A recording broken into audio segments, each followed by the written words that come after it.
Hi guys, welcome back to Authentic Talks 2.0. I'm Shanta and I am your host. I'm excited that you're tuning in for today's episode.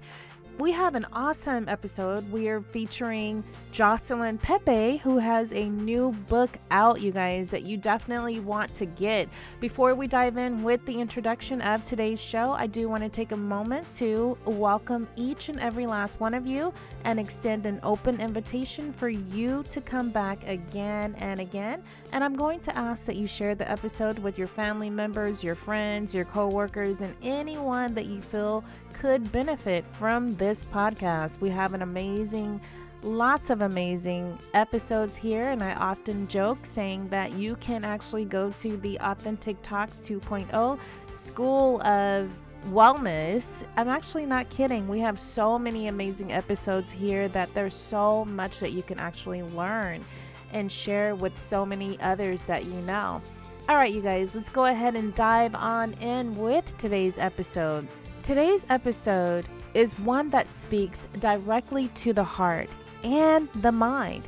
We're diving deep into mental health, self-care beyond the checklist, and the power of reclaiming our inner voice. I'm joined by insightful and courageous Jocelyn Pepe, a mental health researcher, a coach, and an author of the brand new book, Claim Your Brain. From childhood adversity to burnout, postpartum depression, and even a traumatic brain injury, Jocelyn opens up about her journey of healing and how she's transforming pain into purpose. Okay, you guys, now whether you're slightly holding it all together or searching for new tools to support your mental and emotional well-being, this episode is here to remind you that you are not alone. So grab your journal and take a deep breath and get ready for a real, powerful, and soul-aligned conversation. Please welcome the author of Claim Your Brain, Jocelyn Pepe, to Authentic Talks.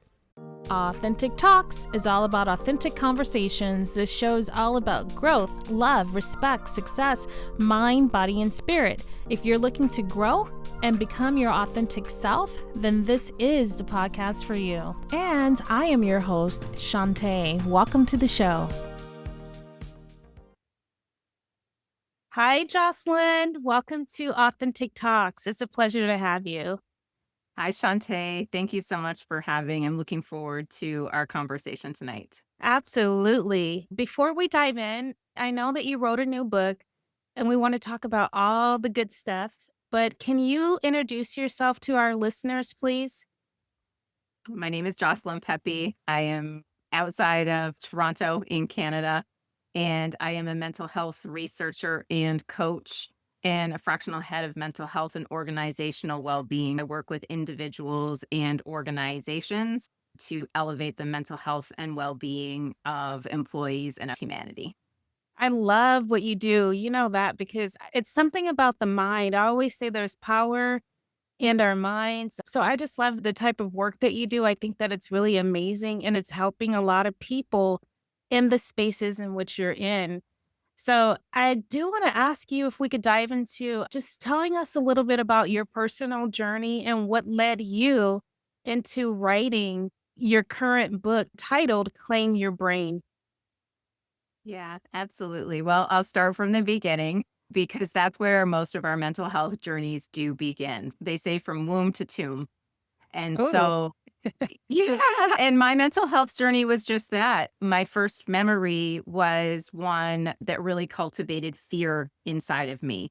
It was a conflict situation where I was a little girl, 3 years old, and that memory stuck with me and led to some impactful events in my life that really changed the way I feel like my nervous system was operating. And obviously, all of that at such a young age was at a very unconscious level. And over time, I feel like I continually hid or silenced myself in order to stay away from, the fray or any type of conflict. And I continually internalize conflict as something bad.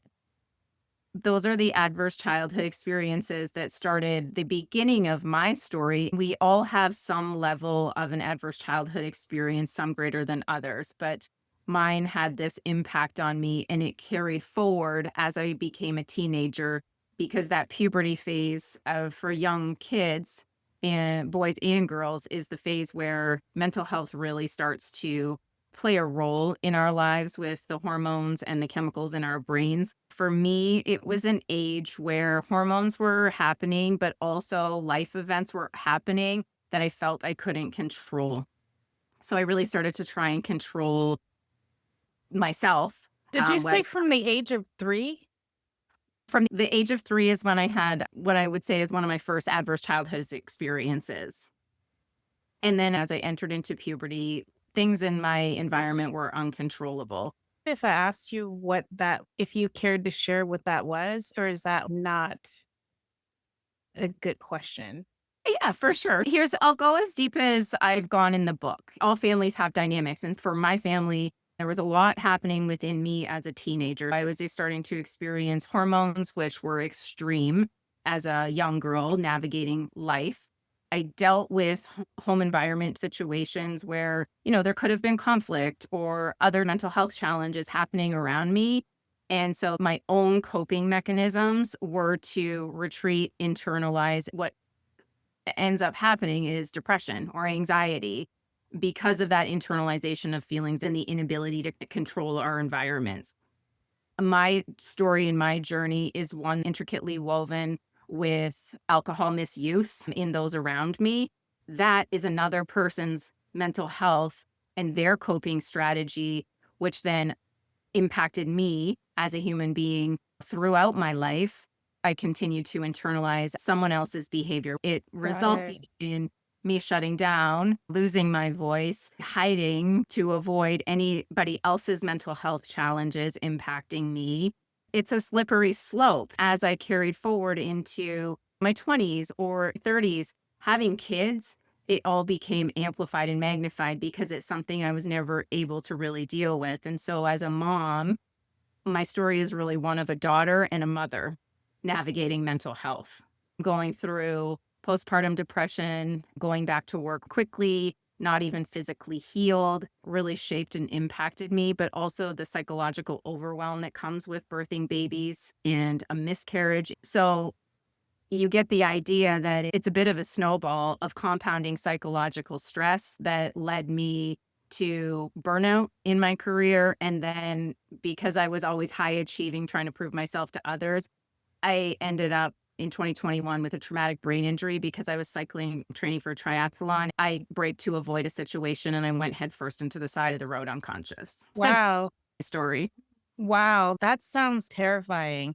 What does claim your brain mean to you personally? And what was the moment that you knew that you needed to reclaim yours? That's a beautiful question. Claim your brain means to me two things. It means mental health. So reclaiming my inner dialogue. My inner dialogue didn't start negative, it grew negative as a result of, intake Experiences. and experiences. And Okay. mine became so negative that it was like borderline. Toxic Yeah, so to toxic core. inside myself. Yeah. Yeah, toxic inside myself. The claim your brain part really came because there was the darkest point in my life where I really literally was like, if I could take my brain out of my body and trade it, I would like to do that. Wow, that is the first time I've ever heard someone describe it in that way. That is powerful. Like, that puts the explanation point on it. Do you know what I mean? So it's like you recognize that you wanted something different for yourself. Yes, and I didn't know how to get there. That leads into the why for the book. I love it. I love that you wrote a book to help other people. Would you agree that you're blending science with soul and lived experience collectively? If that is the case, can you walk us through? Is it called the true model or is it the TRU model? That's a great question. It's the true model, and that comes from be true to yourself. So that's the meaning of true. Be true to yourself, be true in your life. be fully expressed, fully aligned, fully yourself. So that's the meaning of true.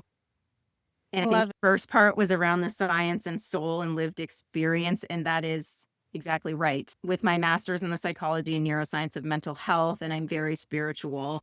And that was what got me through some of those really dark days. I created the true model rooted in science and grounded in soul because I believe in order to take care of our mental health, we need both Eastern and Western medicines.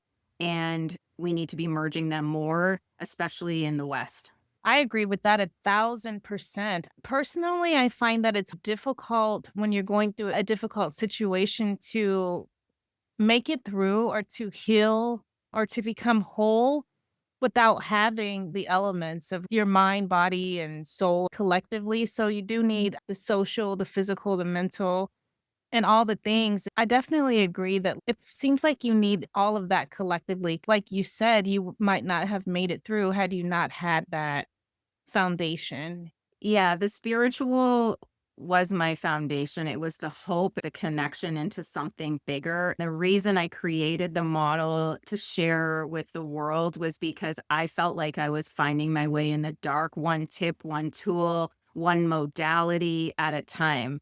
I brought all the modalities into the book, tools that I felt really worked for me, and then researched each one of them and brought it into the grounded, science-backed, soulful approach that we take to mental health with all of the elements of well-being. I love that. You mentioned that you're a mother and that there were some things that you were struggling with. You mentioned burnout and all the things that kind of collectively were part of you basically coming to writing the book. Can we talk about self-care a little bit and going beyond the checklist? I know that we hear a lot about self-care and we know that a lot of people suffer sometimes from burnout.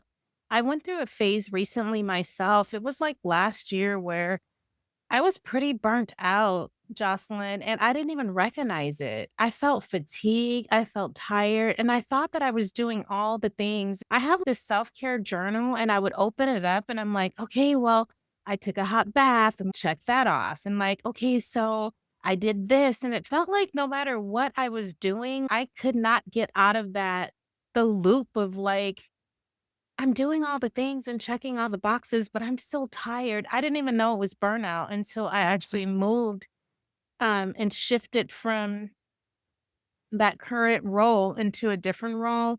And then I was like, my body, the way my body respond, it was just so different. I didn't even recognize that my shoulders were really tight and tense. I felt like they were hurting and I would often rub them. But sometimes I learned that we have to shift and move and just do something completely different when you can't get up and you just keep on doing all the things and you're just like, I can't get out of this. I still feel like this.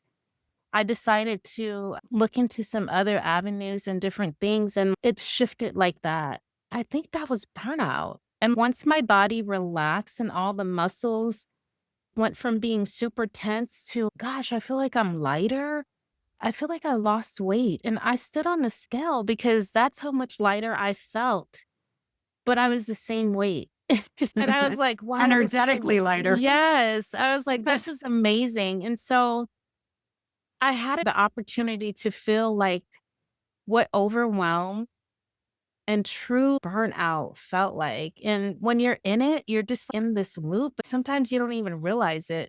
But once I got out of it, I was like, okay, now I know if my body goes through a feeling, all of that stuff collectively, that I need to do more than just let me take the hot bath with lavender. I had to make some serious major decisions, because I'm like, oh, I love this and I like what I'm doing and I wanted, and it's like change is not something that comes very easy for me. And it seems like it would have been easier for me to just take the lavender bath, put your essential oils on, you'll be fine. But that just wasn't cutting it, you know? So I often ask other people, like, how do you recognize the overwhelm in you or the burnout? And then what is it that you're doing as a form of self care Yeah. that's different than what we often hear? I had to go pretty deep on mine where it was insane, but in a great way. We talked about Sedona before the show. I had to go up there. That helped me a lot too, just to see the mountains. The air was different, but I want to come out there where you are. Being in Canada, I think you guys have a lot of great mountains too, right? Yeah, there's a lot of beautiful outdoor space that I spent my Yeah. time in.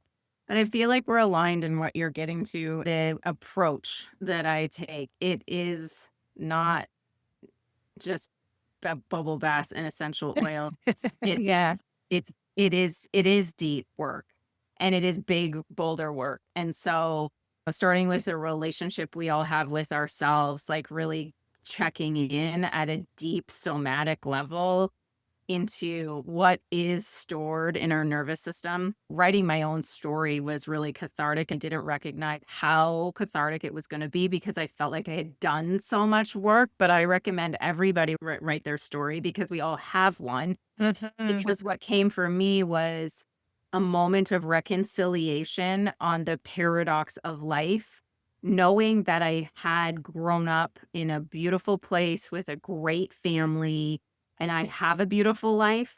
And also, the paradox was I was suffering inside and I was struggling with my mental health. And those two things can be true at once. So, just knowing that and working through that for me was a really big part of all of this because there was some guilt or comparative suffering that I was giving myself. But it's like, no, this is actually what's true for me, regardless of the external things that were going on for me. And I feel like I'm a conscious, present, super intentional parent. And I felt like I was doing well there. But on the inside, I was navigating some big boulders with my relationship to myself, first and foremost, checking in with the health of the relationships around me. Some of those were incredibly unhealthy. Oh, yeah. And so that my analogy for those types of relationships, and it might speak to how you're talking a little bit about burnout, it's carbon monoxide, silent but deadly. You don't know what's happening until it's too late. I love that analogy because Yeah. that's exactly what I experienced. So Yeah. that's the deep level work, connecting with our heart and gut, getting out of our mind and doing more intuitive work and checking in with what our gut is saying. The more we listen to our gut and take care of our health, the better guided we are, acting on those intuitive hits. Also, with our heart, checking in where it's still blocked. The spiritual well being chapter talks a lot about the chakra system, emotional centers, and energetic centers of our body. I had nodules in my thyroid, the symbol of losing your voice. I also had cysts in my ovaries, the symbolism of losing your power or not connected to your power. So tuning into those ways my body was talking to me and listening. Yeah, I love that. You talked about having a brain injury. Can we back up and talk about that? What was that journey like to healing from that physical brain injury? So I live with chronic fatigue and pain. I have good days and I have very bad days. I came out of that and I thought I was just going to bounce back because I was a high achiever. I'm, like, oh, I'm just going to bounce back and okay, I'm physically fine. But little did I know that the road to healing from a traumatic brain injury was going to be a lifetime of healing. And Mm. it got worse and worse, so bad that I couldn't go to my son's hockey games because the arenas are white, the light's reflecting on white, so it's super bright. I had to wear sunglasses. I had to choose my days of working out in the morning, taking my kids to school, driving them to their sports, and working were gone. I could do one of all of those things in a day. And Mm. I had just started my master's like the week that the brain injury occurred.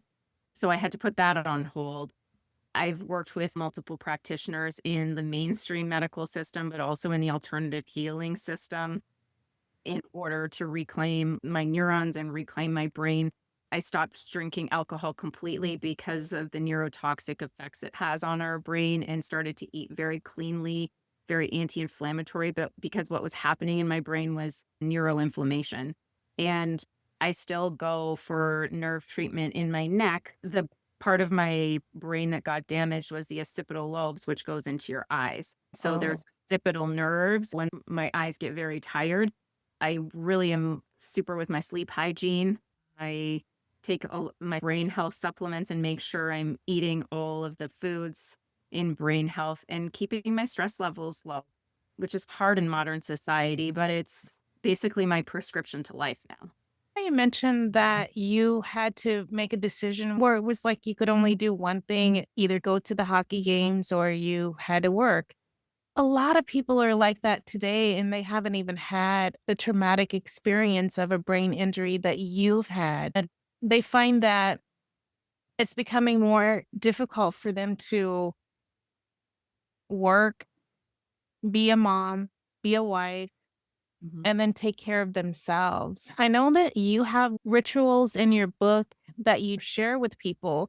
Is there one out of all of them that you could share with our listeners today that would help them where they're able to pick it up and not feel like, oh, it's another thing that I have to plan in order to do? I want them to know how easy some of these practices or that you offer can be for them, where they know that this is a book they can buy and have in their home and share with their family members or friends or in their women's circles to know that, like, yes, this is something we can do.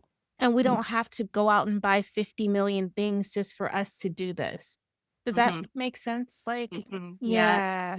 And I feel like this is where we can point the conversation or for mother's mental health or parents' mental health right now, because there are so many pressures raising kids, like keeping them off social media, being an empathetic parent and absorbing their emotions and all the things that are happening. But when you ask about ritual, I talk about it in the book from habitual to ritual. We're just robotic right now, going, going, going, doing all things unconsciously. But when we take a habitual approach to life, it's a way of living versus something to do or a task list.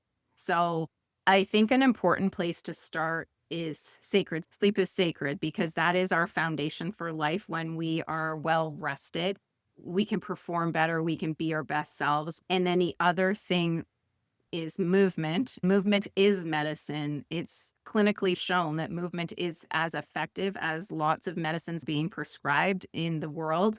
I used to wake up to go to a class and now I incorporate movement in my day. So Nice. walk the dog, but then every hour there's a meeting, you can walk around the block. Every time you have to drive a child somewhere, maybe you get to walk around while they're getting ready, or you get to walk around a track if there is that available, wherever those environments are. But incorporating movement into your day in 5-minute increments is as effective as going to a 60-minute class. I've been So, trying to do that a bit. I don't know if I've been timing it, but I've been doing it for a minute now because it just feels good to move our bodies. As we get older, I'm realizing that I appreciate it a whole lot more. I'm glad that you are out here helping other people because people have a lot of gifts to share, and sometimes they don't take the initiative to maximize their thoughts. When that thought hit you that you need to write this book, it's good that you followed through with it because it sounds like a really amazing book to me. Like yeah. something that, yeah, it's fitting for a variety of groups and types of people. Yeah, I say that I wrote the book for anyone silently holding it all together while silently falling apart. I love that. I think that's a great share. You wrote it for all types of people, for moms, professionals, and your everyday people. What would be a message that you hope they hear loud and clear from you today?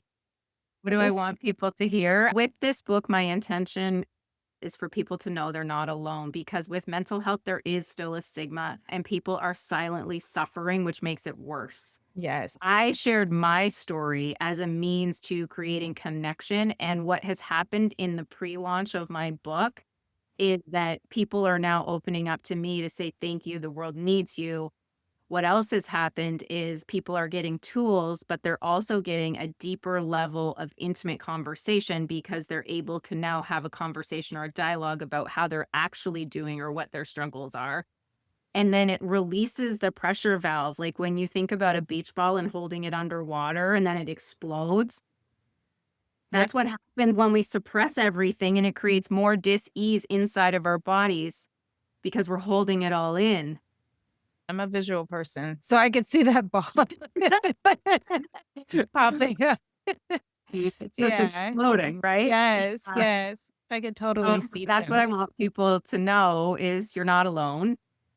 We are all on a spectrum with our mental health, whether we are in severe mental health or we're in mild to moderate mental health, which is where the book primarily targets. As I'm a mental health coach, mild to moderate mental health can deal with stress, anxiety, burnout, depression, cognitive performance, all of those types of things. And we all have all of that at any given point in time. And mental health is not static. We don't have good or bad mental health because we're humans. We have mental health on a spectrum. We talk about this in the book too, whether it's with women in their 7-day cycles and cycle syncing with 7-day cycles or syncing with the moon in our cycles, and men having 24-hour cycles.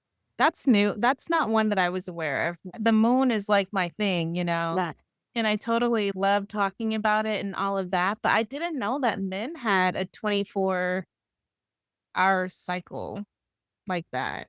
Can we yeah. talk about that? So is this book also for men?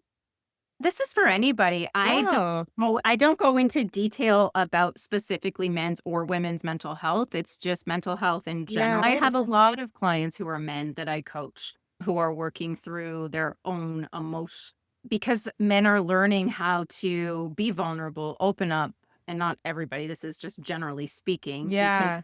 men typically decline to mental health through addiction and suicide, and women decline to mental health through anxiety and depression. The commonality in both is suppression of emotion, suppression of needs, suppression of self without expression. If we can just go from suppress to express, and women are healing. Yes, and men suppress their emotions a lot more because they don't want to be misunderstood. They don't want to be like viewed as less than a man if they My husband was talking about this not long ago. There's this fine line where you're closed if you're not opening up enough, and if you open up too much, you're not a strong man. I'm paraphrasing, but it's something along those lines. And then, because I only had sons, I have no daughters. I have relationships like with my sons the way that a mom would with her daughter because I don't have a daughter. They have wives. So I get a chance to talk with them and hear what it's like from their perspective of being guys. And my sons, they will pick up a book. They have no problem with that. And they love learning, expanding, growing, and having new thought processes brought to them. I loved listening to the session you did with your husband and your son, and I was struck by the level of connectedness I heard in your son. And I do think awareness, the things that help with mental health for young people. And I do think the younger generations are growing up with more tools, more conversations. But Mhm. it's when we think about our generation or generations above us, it wasn't talked about, it's taboo. Men are finding their way. And this is really important because we don't need to keep perpetuating a societal construct. We can create a new dynamic between us all because I believe really deeply, truly, wholly that when we all heal and do the work in our mental health, we're all advancing together. It's not one or the other, this person or that person, all of us together. My mental health didn't start poor. It ended poor because of the projections and other people's mental health on top of my own. Mhm. And I took it on as mine, and that burden is what put me into the darkest place in my life. Wow. I'm glad that you were able to recognize it because it's some people can recognize it, but they don't know what to do to pull themselves out. I know that I might sound like you say that all the time, Shantae, but I mean it from the bottom of my heart. Books make the best gift. And I believe that when you know someone who could be struggling with something, if you're tuning into this episode and you're someone that, like my son, I'm gonna come back to that thought. I have a son who started a library. Like him and his wife, they went and got one bookshelf and then they got super excited and then they got another one. I believe that like that's like a gift that when someone receives it, that they're like, wow, I have my first book or my third book. And then we prop them into taking more of an interest in that. That's when you begin to get another book and another book. Books help us grow, especially when they're like this book. You're sharing your story, and then there's like exercises that you can do. I love books where there's takeaways and it's helping me to grow and glow and to show up being my best self. And so that's what happens with these books. And that's why I love doing shows where I have authors on here and they're sharing their stories and their books because it gives us more options of what we can read. Everybody has a different way of taking in information. So I love that you shared this because there could be someone else that had a similar situation and you could be speaking to them. So I Yeah, love it. and what I feel too is this book is deeply introspective, so it takes you on a deep introspective journey, so you can sit with it and be with it and experiment with the tools in your day-to-day life. There's also actions and accountability, so you have high intention and then take it to action and accountability with a deep purpose and meaning for yourself. But the other thing that were talking about around the importance of books and being a gift is right now, there's a lot going on in the world. There's a lot going on in the economy. And so I coach a lot of people in my day to day that are losing jobs, losing benefits, can't continue with therapy or whatever the modalities of. And so this book is not a replacement for anything, but it is a starting point or a gateway for individuals who may not have access to all of those resources. And that's also part of why I brought this all together because I had community, I had a family, and I had resources. And so my mission now is to share all of that with the world in a very accessible way. Oh, I love that. That's really good stuff. I enjoyed talking with you. You're there, and that there's the gift of the book. They could go out and purchase the book. If they wanted to, where can they find it? Yeah, that's a really great question. Right now, for a launch week, the ebook is on a 99-cent promotion in Amazon. The book in general is going to be available at all your major online retailers. Nice. That's good stuff. Before we end our episode, I have to ask you, was there anything that we did not talk about that you want to talk about? And what is it that you want to leave our listeners with? I don't think there's anything we have untouched in this moment in time, but what I want to leave listeners with is this inquiry. We all have the opportunity to have a ripple effect. We are all one drop in humanity, and we have to consider what's the ripple effect we're having on ourselves. How are we talking to ourselves? What's the cellular ripple because our cells are listening? What's your ripple effect within you? And then what's your ripple effect outside of you? When we take care of our mental health internally, we can have a positive ripple effect externally. And that's part of the spiritual well-being chapter. The inside out part of mental health, when we get to give and care and volunteer or support and give part of ourselves, that can mitigate poor mental health because there's not so much focus on the self and the suffering. We get to go out in the world and be helpful and bring light and help another in need. I love that. Miss Jocelyn Pepe, thank you so much for hanging out with me. The name of Jocelyn's book is Claim Your Brain. So, Claim Your Brain is available now on Amazon. Go out and get the book. It is so worth it. Be sure to share with family members and friends. Thank you again, Jocelyn. I enjoyed talking with you. Thank you, Shanta. I appreciate you. What a powerful conversation. Thank you so much, Jocelyn, for showing up with so much truth, grace, and wisdom. Her story reminds us that mental health is not just about surviving. It's about finding ways to thrive, even when life gets heavy. If something resonated with you today, I encourage you to check out the book, Claim Your Brain. It's now available on Amazon. She also has an ebook available for download as well. It is packed with practical tools, soulful reflections, and science-backed strategies that you can use every single day. This isn't just another book, you guys. It's a resource, a guide, and a gift you can give yourself or someone you love. Until next time, I want you to take care of your mind, your body, your soul. And remember, healing is not selfish. It is necessary. I want you guys to stay grounded, stay true, and keep showing up as your most authentic selves. Until next time, take care of yourselves and each other. Thank you all so much for tuning in. I'm Shanta with Authentic Talks.